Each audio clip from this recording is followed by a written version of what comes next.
the winter's heart. It was the kind of winter night that whispered secrets. The moon hung high, pale and cold in the sky, its light reflected off the snow, turning the entire world into a silver dreamscape.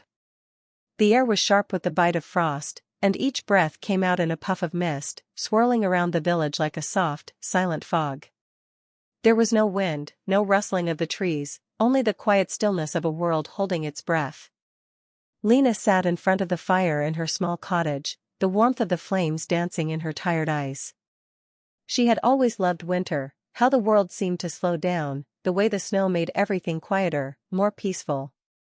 But tonight, something felt different. There was a heaviness in the air, a sense of waiting. Her old dog, Max, lay curled up at her feet, his fur warm and soft, his breathing slow and steady. The only sounds in the room were the crackle of the fire and the distant, muted howls of wolves, calling out into the night from deep within the forest. It wasn't uncommon to hear them at this time of year, but tonight, their howls seemed different. More urgent. Lena's eyes wandered to the window, where the snow fell in a gentle, endless cascade. The world outside was a shadow of itself, white, quiet, but somehow alive, as though it were watching her, waiting for something. Suddenly, a soft knock on the door broke the silence. Lena's heart skipped. She wasn't expecting anyone. Not tonight. Not in the dead of winter. She hesitated for a moment before getting up and crossing the room.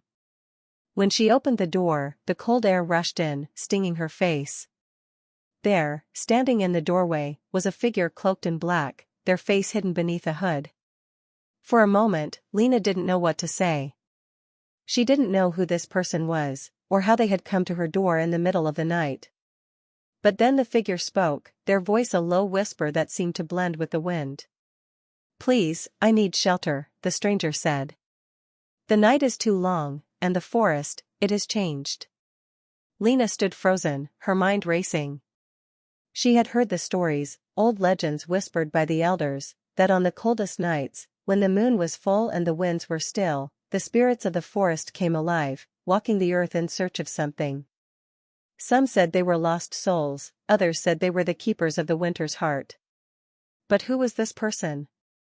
And why did they seem to know of the forest changing? With a reluctant sigh, Lena stepped aside, allowing the stranger to enter. As they passed, she noticed how they seemed to carry the chill of the night with them, as though the cold followed them wherever they went. The strangers shed their cloak, revealing clothes soaked with snow, their breath quick and shallow. Lena gestured toward the fire. "Sit," she said softly. "You're welcome to warm yourself." The stranger nodded in thanks and sat by the fire, their eyes distant and unfocused. For a long while, neither of them spoke. The only sounds were the crackling of the fire and the occasional snap of wood. Finally, the stranger spoke again, their voice strained. "You feel it too, don't you?" they asked, their eyes locking with Lena's. "The change in the night. The way the world seems to hum." Lena felt a shiver run down her spine. She hadn't said anything about the unease she had been feeling, but now, hearing it from someone else, it felt real, unnerving. "I do," she replied slowly. "It's as if the forest is waiting for something. I don't know what, but something is coming." The stranger nodded gravely. "It's the heart of winter," they said, their voice quiet. "It's waking up. And when it does, the world will change." Lena frowned. The heart of winter? The stranger's eyes darkened, and they leaned forward, as if sharing a secret. "Long ago," they said, "the heart of winter was a force of nature, a power that kept the world in balance. But over the centuries, it was forgotten, locked away in the deep parts of the forest. Now, every 100 years, it begins to stir. And when it wakes, it brings a winter like no other. A winter that lasts forever." Lena felt her pulse quicken. "What do you mean, forever?" The stranger stood up and walked to the window, looking out into the dark, snow-covered landscape. "I mean that when the heart of winter awakens," they said softly, "the world will freeze. Not just the trees and the rivers, but time itself. And no one will ever leave the winter again." Lena's breath caught in her throat. Outside, the wind had begun to stir, faint at first, but growing stronger by the second. The wolves' howls were now distant but unmistakable, as if they were calling to something in the night. "What do we do?" Lena asked, her voice trembling. "How do we stop it?" The stranger turned back to face her, their expression solemn.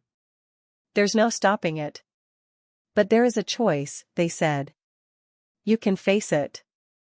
Or you can run. But running only makes the winter stronger."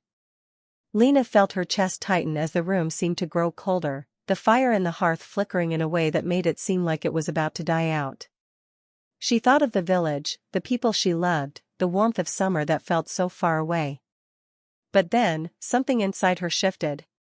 She had always been drawn to winter, to the quiet power it held. Maybe it wasn't something to fear, but something to understand. "I'll face it," Lena said, her voice steady now. The stranger nodded. "Then we have no time to waste." Together, they walked into the night, stepping out into the deep, untouched snow. The air was thick with the cold, but it no longer seemed so heavy. The forest loomed ahead, dark and mysterious, calling them toward the heart of winter. Lena didn't know what would happen next, but she knew that this was the path she had to take. The moon.